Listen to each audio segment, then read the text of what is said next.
मनीष भाई यही सुंदर कवितार कवि होउछंती कुंतला कुमारी सावत। ओडिया साहित्य सारस्वत गगन रे अन्यतम ज्योतिर्मय ज्योतिष्क आध्यात्मिक चेतनार वार्तावह तथा मानववादर यथार्थ रूपकार हेउछंती नारी कवि उत्कल भारती कुंतला कुमारी सावत। तांकर कृति पाई पुरीर महिला बंधु अनुष्ठान तांको उत्कल भारती उपाधि प्रदान करितला। एही महिषी कवियत्रींकर जन्म 1901 मसीहा फेब्रुआरी मास 8 तारिख रे एवं तिरोधान हुए मात्र 37 वर्ष बयस 1938 मसीह। कुंतला कुमारी स्वल्पायु संपन्ना हेले मध्य तांकर सृष्टिराजी स्वल्प नथिला। तांकर सृजनशील प्रतिभार प्रचंड घूर्णि आगरे हार मानिथिला काल। समयर कसटी पथर रे शुद्ध और सुवर्ण परी अलीभा होई रही जाइछि तांकर सारस्वत प्रतिभार द्युति और दीप्ति। माटीर बास्ना और निश्वास को नैवेद्य करी से गढ़ी चोलिचंती कवितार कायाकल्प।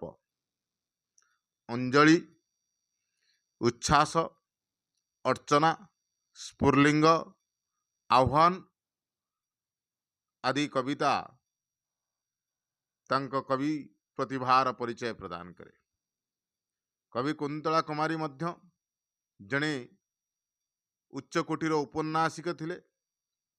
भ्रांति, नतुंडी, परसमणि, रघु अरकिथ, कालीबोऊ आदि तांकर केतोटी कालजयी उपन्यास।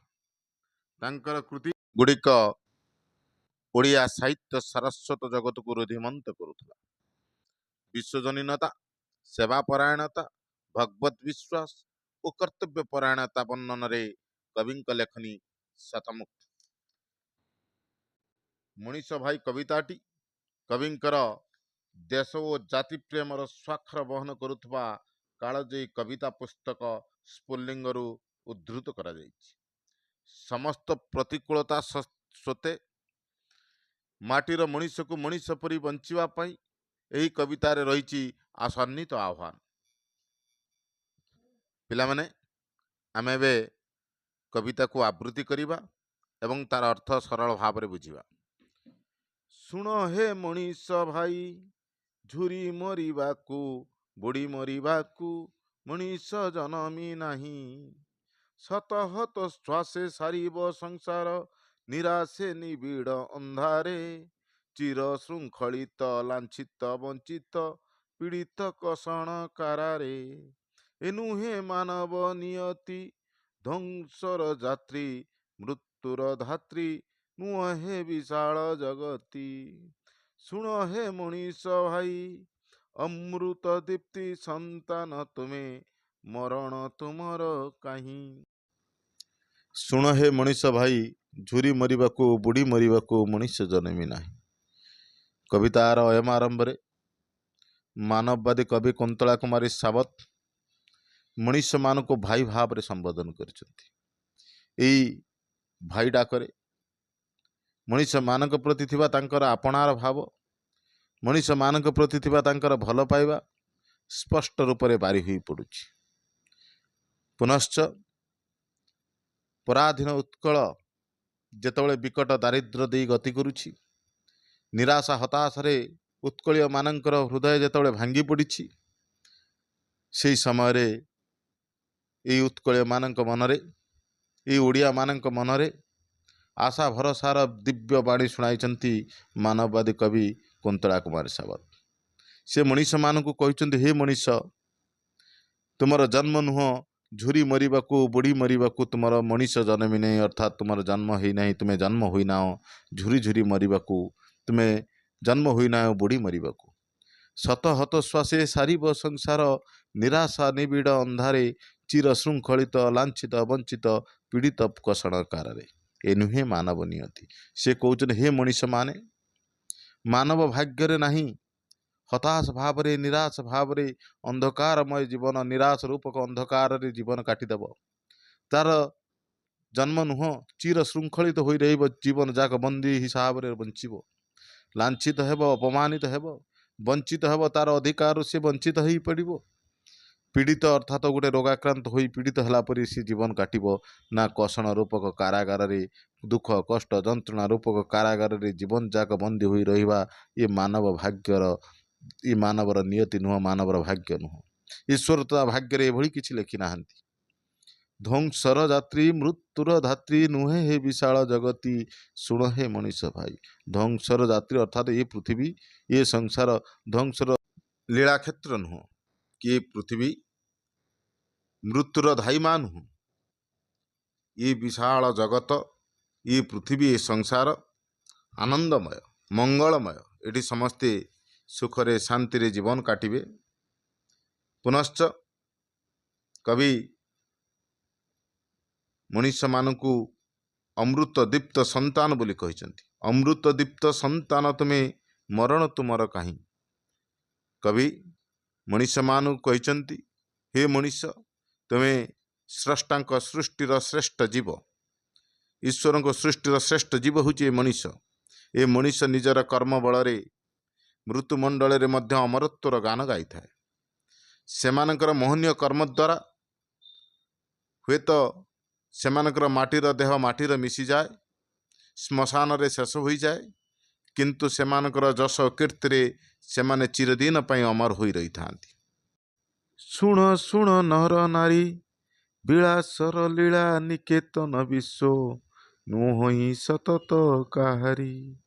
କ୍ରୂର ଅତ୍ୟାଚାରେ ଦଳିବ ଦୁର୍ବଳେ, ରକ୍ତେ ପିପାସା ଶମିବ, ନତ ଶିରେ ସୁଖେ ଶ୍ରୀପାଦେ ଅରପି, ଆପଣାକୁ ଆପେ ବଧିବ। ଏ ନୁହେଁ ବିଧାତା ବିଚାର, ଧ୍ୱଂସର ଯାତ୍ରୀ ମୃତ୍ୟୁର ଧାତ୍ରୀ, ନୁହେଁ ସୁନ୍ଦର ସଂସାର। କବି ସମସ୍ତ ନର ନାରୀଙ୍କୁ ସମ୍ବୋଧନ କରି କହୁଛନ୍ତି, ଏ ପୃଥିବୀ ବିଳାସର ଲୀଳା ନିକେତନ ବିଶ୍ୱ, ନୁହଁ ସତତ କାହାର। ଏ ପୃଥିବୀ, ଏ ବିଶ୍ୱ, ଏ ହେଉଛି ବିଳାସର ଲୀଳା ନିକେତନ କ୍ଷେତ୍ର। ଏ ପୃଥିବୀ ହେଉଛି ମଙ୍ଗଳମୟ, ଏ ପୃଥିବୀ ହେଉଛି ଆନନ୍ଦମୟ, ଏ ପୃଥିବୀ କାହାର ବ୍ୟକ୍ତିଗତ ସମ୍ପତ୍ତି ନୁହଁ। ପୁନଶ୍ଚ ସେ କହୁଛନ୍ତି, କ୍ରୂର ଅତ୍ୟାଚାରେ ଦଳିବ ଦୁର୍ବଳେ, ରକ୍ତେ ପିପାସା ଶମିବ, ନତ ଶିରେ ସୁଖେ ଶ୍ରୀପାଦେ ଅରପି, ଆପଣାକୁ ଆପେ ବଧିବ। ଏ ନୁହେଁ ବିଧାତା ବିଚାର। କ୍ରୂର, ଯେଉଁମାନେ କ୍ରୂର ଅତ୍ୟାଚାରୀ, ଯେଉଁମାନେ ନିଷ୍ଠୁର, ସେମାନେ ଦୁର୍ବଳମାନଙ୍କ ରକ୍ତକୁ ପାନ କରି ସେମାନଙ୍କର ପିପାସା ମେଣ୍ଟିଥାନ୍ତି, ଅର୍ଥାତ୍ ଶୋଷ ମେଣ୍ଟିଥାନ୍ତି। ଅର୍ଥାତ୍ କ୍ରୂର ନିଷ୍ଠୁର ଅତ୍ୟାଚାରୀ ମାନେ ଦୁର୍ବଳମାନଙ୍କର ଧନ ସମ୍ପତ୍ତିକୁ ଲୁଣ୍ଠନ କରି ତଥା ସେମାନଙ୍କର ବଞ୍ଚିବାର ଆୟୁଧକୁ ଛଡ଼ାଇ ନେଇ ସେମାନେ ଖୁସିରେ ରହିବାକୁ ପ୍ରଚେଷ୍ଟା କରିଥାନ୍ତି, କ୍ରୂର ଅତ୍ୟାଚାରୀ ମାନେ। ତେଣୁ ନତ ଶିରେ ସୁଖେ ଶ୍ରୀପାଦେ ଅରପି, ଆପଣାକୁ ଆପେ ବଧିବ। କବି କହୁଛନ୍ତି, ଯଦି ସେଇମାନଙ୍କୁ ପାଦରେ ହସି ହସି ମଥାନତ କରି ନିଜକୁ ଅର୍ପଣ କରିଦେବା ଅର୍ଥ ନିଜକୁ ନିଜେ ବଧିବା। ଅର୍ଥାତ୍ ସେଇ କ୍ରୂର ଅତ୍ୟାଚାରୀ ନିଷ୍ଠୁରମାନଙ୍କୁ ଭୟ କରି ମୁଖରେ ଚେନାଏ ହସ ରଖି ତାର ସମସ୍ତ ଆୟକୁ ଯଦି ଏଇ ଗରିବ ଖଟିଖିଆ ମଣିଷ ସେଇ ପାଦରେ ଅର୍ପଣ କରିଦେବ, ସେଇ କ୍ରୂର ନିଷ୍ଠୁରମାନଙ୍କ ପାଦରେ ସବୁକିଛିକୁ ସେ ଅର୍ପଣ କରିଦେବ, ତାର ଧନ ସମ୍ପତ୍ତି ଯାହା ସିଏ ରୋଜଗାର କରିଛି ସବୁ ତାଙ୍କରି ପାଦରେ ଢାଳିଦେବ, ତାହେଲେ ନିଜକୁ ନିଜେ ବଧିବା ସହିତ ସମାନ। କବି କହୁଛନ୍ତି, ଏହା ବିଧାତାଙ୍କର ବିଚାର ନୁହଁ। ବିଧାତାଙ୍କର ବିଚାର ନୁହଁ କ୍ରୂର ନିଷ୍ଠୁର ମାନଙ୍କ ନିକଟରେ ଏଇ ଗରିବ ଖଟିଖିଆ ମଣିଷ ନିଜକୁ ଅର୍ପଣ କରିଦେବ। ଏହା ମଣିଷର ଭାଗ୍ୟରେ ସେ ଲେଖି ନାହାନ୍ତି। ଧ୍ୱଂସର ଯାତ୍ରୀ ମୃତ୍ୟୁର ଧାତ୍ରୀ, ନୁହେଁ ଏ ସୁନ୍ଦର ସଂସାର। କବି କହୁଛନ୍ତି, ଏ ପୃଥିବୀ, ଏ ସଂସାର, ଏ ଧରଣୀ ବିଳାସର ଲୀଳା ନିକେତନ କ୍ଷେତ୍ର। ଇଏ ହେଉଛି ଆନନ୍ଦମୟ, ଇଏ ହେଉଛି ମଙ୍ଗଳମୟ। ଏଠି ସମସ୍ତେ ଶାନ୍ତିରେ ସୁଖରେ ଆନନ୍ଦରେ ରହିବେ। ଏହା ଧ୍ୱଂସର ଯାତ୍ରୀ ନୁହଁ, ଏହା ମୃତ୍ୟୁର ଧାତ୍ରୀ ବା ଧାଇମା ନୁହଁ। ये होची मंगलमय पृथ्वी, एटी समस्ते आनंद खुशी रे शांति रे रहिबे। शुण शुण विश्ववासी, करमर शुभ भुवन एहिटी, करमरे श्रम नासी। उठ देव तेजे तेजी लाज भय, अपमान अहमिका, पशुत्व देवत्व परीक्षारे जही, लभ वीरोत्तर टीका।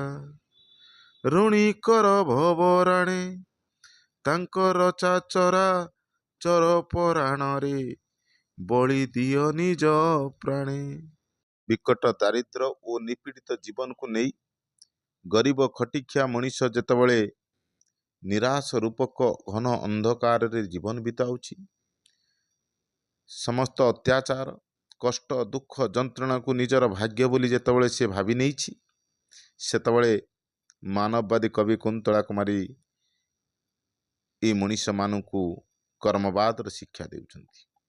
शुण शुण विश्ववासी, करमर शुभ भुवन एहिटी, करमरे श्रम नासी। हे विश्ववासी, से विश्ववासी को संबोधन करी कहउछन्ति, हे विश्ववासी, ये पृथ्वी होउछि कर्मर शुभ भुवन, अर्थात एठारे आमे कर्म करिबा, आमर प्रचंड परिश्रम रे आमर उत्कट दारिद्र को दूरेई देबा। ए विश्व रे दारिद्र हटिब, ए विश्व रे क्षुधामुक्त विश्व गठन हेब। पुनश्च से समग्र मानव जाति को जागृत कराउछन्ति। उठ देव तेज तेजी लाज भय, अपमान अहमिका, पशुत्व देवत्व परीक्षारे जयी, लभ वीरोत्तर टीका। से कहउछन्ति, हे मानव माने, तमे माने देवतांक परि तेजियान होई उठ। तम मानक भितर थिबा लाज भय अपमान को दूरेई देई, समस्त अहंकार को दूरेई देई, पशुत्व देवत्व परीक्षारे विजयी हुओ। ए धरारे देवत्वर स्थापन कर, अर्थात क्रूर अत्याचारी मानकर विनाश कर। एठारे पशुत्व देवत्वर जो लड़ई लगी, आमको देवत्वर आसन अलंकृत करी ए समर को जितवा को हेब, विजयर टीका पिंधिबा को हेब, अर्थात ये पृथ्वी रे मानविक मूल्यबोधर विजय केतन उड़ाइबा को पड़िबो। पुनश्च ऋणी कर भवराणे, तांकर चाचरा चर पराणरे, बଳି दियो निज प्राणे। जो उद्देश्य से सृष्टि को संरचना करते से उद्देश्य जो साफल्य मंडित हेब, से खुशी हेबे, संतुष्ट हेबे ओ मानव मानक निकट रे निजे ऋणी हुई रहिबे। तेणु ईश्वरंक रचित सृष्टि को सुंदरतर करिया पई कवि गरीब मेहनती खटिखिया मनीष मानू निवेदन करिसेंति। शुण शुण अरिंदम, षडरी पूजित देवता पूजित, तारा दले तबासन। शतक्षत शिरे शुणित श्रावरे, नुह क्लिष्ट नुह क्षीण। शत कलुषर कलंक काली रे, नुह हीन नुह दीन। विधातार बर पुत्र, जुगान्तर मृत्यु रज्जु छिंडाई, धर हे जीवन सूत्र। पुनश्च मानववादी कवि कुंतला कुमारी सावत गरीब खटिकिया मेहनती मनीष मानू अरिंदम बोली संबोधन करिसंती, अर्थात शत्रु दमनकारी बोली कहिसंती। ए मनीष षड रिपु जित, षड कहले छ, रिपु कहले शत्रु, जित कहले जय। ये मनीष भितर थिबा छटी शत्रु, काम क्रोध लोभ मोह मद माश्चर्य परि छटी रिपु को शत्रु को ए मनीष जय करिछि। जो मनीष छटी शत्रु को जय करि थाए, से निश्चित भाव में देवता मानक परि पूजा पाई थाए एवं तारा दले तबासन, अर्थात ये व्यक्तित्व तारामंडल रे एक उज्ज्वलतम नक्षत्र परि शोभा पाई थांती। शतक्षत शिरे शुणित श्रावरे, नुहे क्लिष्ट नुह क्षीण। शत कलुषर कलंक काली रे, नुह हीन नुह दीन। विधातार बरपुत्र, जुगान्त मृत्यु रज्जु छिंडाई, धर हे जीवन सूत्र। कवि यही गरीब खटिखिया मनीष मानू जीवन युद्ध रे क्षताक्त होईगले मृत्यु को शेष गति बोली भावी नीरବରେ अश्रु विसर्जन करने वीरत्वर परिचायक नुह बोली उपदेश देइछन्ति। सामान्य रक्तपात जीवन को क्षीण बा दुर्बल हो जाए नहीं किंबा लज्जा और अपमान कलंक कालिमारे मनुष्य दिनहीन हो जाए नहीं, बरं समस्त विषाद समस्त दुख कातरता और हीनमान्यतार बलय को भेद करी मुक्तिर रास्ता खोजिबा मनुष्यर कर्तव्य। विधातार बरपुत्र ये हूँ मनुष्य ईश्वरंकर बरपुत्र, तेणु ये समस्त प्रकार रज्जु को छिंडाई जीवन सूत्र धारण करिबा यह नित्यांत काम्य।